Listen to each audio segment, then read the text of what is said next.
सावधान।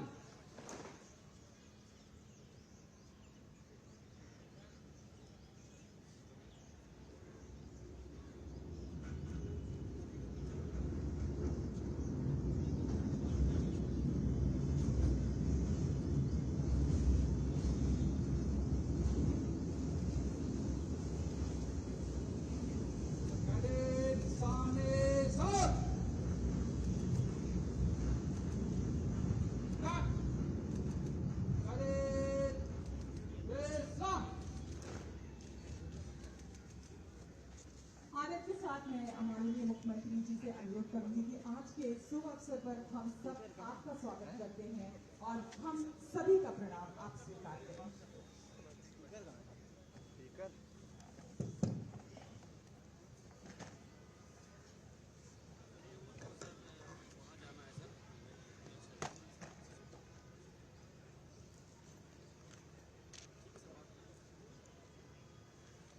भारत माता के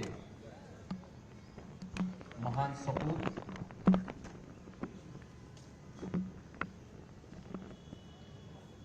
भारत की इस आजादी के महानायक नेताजी सुभाष चंद्र बोस की आज पावन जयंती है। इस अवसर पर मैं प्रदेश सरकार की ओर से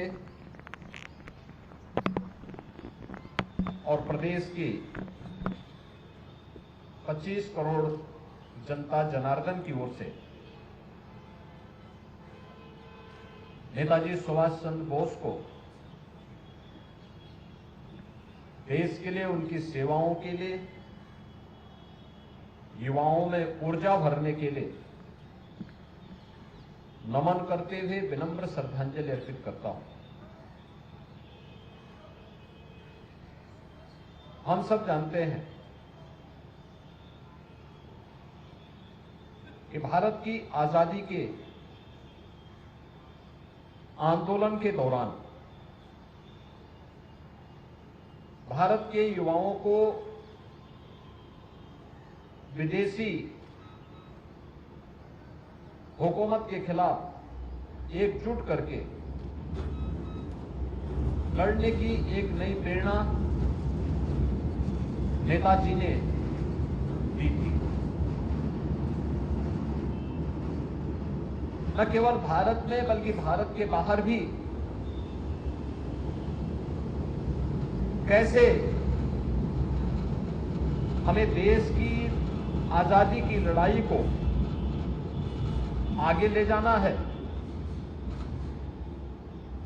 एक गजब की रणनीति नेताजी ने उस समय तैयार की थी। आज उसी का परिणाम है कि हम जब भारत के बाहर जाते हैं, बहुत सारी जगहों पर हमें नेताजी से जुड़े हुए वे स्थल देखने को मिलते हैं।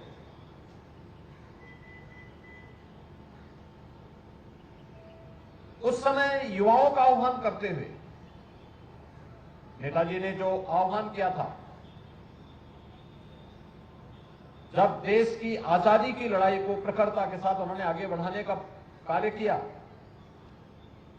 और आजाद हिंद फौज का गठन किया, तो उन्होंने भारत के नौजवानों को एक ही आह्वान किया कि तुम मुझे खून दो, मैं तुम्हें आजादी दूंगा। यह देश की आजादी का एक मंत्र बन गया और देश की आजादी का एक मंत्र बन करके लाखों लाख युवा देश की आजादी के लिए अपना सर्वस्व न्यौछावर करने के लिए तैयार हो गए। न केवल युवा बल्कि हर भारतवासी आजाद हिंद फौज के नेतृत्व में लड़ी जाने वाली इस लड़ाई का हिस्सा बना और न केवल भारत में बल्कि म्यांमार में, सिंगापुर में, दुनिया के तमाम अन्य देशों में उन्होंने इस लड़ाई को बड़ी प्रखरता के साथ बड़े प्रभावी ढंग से आगे बढ़ाने का काम किया।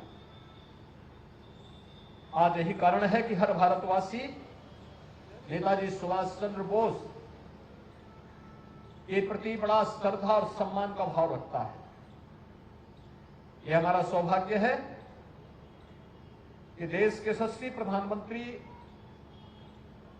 श्री नरेंद्र मोदी जी ने नेताजी सुभाष चंद्र बोस की पावन जयंती को देश के अंदर पराक्रम दिवस के रूप में आयोजित करने और एक साप्ताहिक आयोजन इसके साथ जोड़ने का कार्यक्रम बनाया है। नेताजी भारत के शौर्य और पराक्रम के प्रतीक रहे हैं और उन्होंने भारत के युवाओं को भारत के इस पराक्रम के साथ जोड़ने का काम किया। आज जब हम 127वीं पावन जयंती के अवसर पर नेताजी का स्मरण कर रहे हैं, इस अवसर पर हमारी सुरक्षा की रणनीति क्या होनी चाहिए, आंतरिक हो या बाह्य सुरक्षा, इस स्थितियों में सक्षम भारत हम सबके सामने है। एक नए भारत के रूप में हम भारत को देख रहे हैं, पूरी दुनिया देख रही है। एक वर्ल्ड पावर के रूप में भारत स्थापित हो रहा है। भारत की इस वर्तमान स्थिति को इस पराक्रमी भारत के माध्यम से आगे बढ़ने के प्रेरणा स्रोत नेताजी सुभाष चंद्र बोस हैं। मैं इस अवसर पर एक बार फिर से उनकी स्मृतियों को नमन करते हुए नेताजी को देश के लिए उनकी सेवाओं के लिए कोटि कोटि नमन करते हुए अपने प्रदेश के सभी युवाओं का आह्वान करूंगा कि मातृभूमि के लिए हम जो भी कर पाएंगे वह कम होगा और इस दृष्टि से आज की सबसे बड़ी आवश्यकता है कि हर व्यक्ति अपने अपने कर्तव्यों का ईमानदारी पूर्वक निर्वहन करे। जो जिस क्षेत्र में है, छात्र है, पूरी तन्मयता के साथ अध्ययन करे। नई चीजों को सीखने की जिज्ञासा उसके मन में होनी चाहिए। समाज के जिस क्षेत्र का है, अगर वह अपने अपने क्षेत्र में अपनी अपनी जिम्मेदारियों का, अपने अपने कर्तव्यों का ईमानदारी पूर्वक निर्वहन करता है, तो नेताजी के प्रति यह हमारी सच्ची श्रद्धा होगी, सम्मान होगा और नेताजी सुभाष चंद्र बोस स्वतंत्र भारत में उस प्रकार की व्यवस्था के सख्त हिमायती थे कि यह होना चाहिए। कर्तव्यों के प्रति आग्रही हम सबको होना पड़ेगा, तभी हम पराक्रमी भारत को दुनिया की सबसे बड़ी ताकत के रूप में स्थापित कर पाएंगे।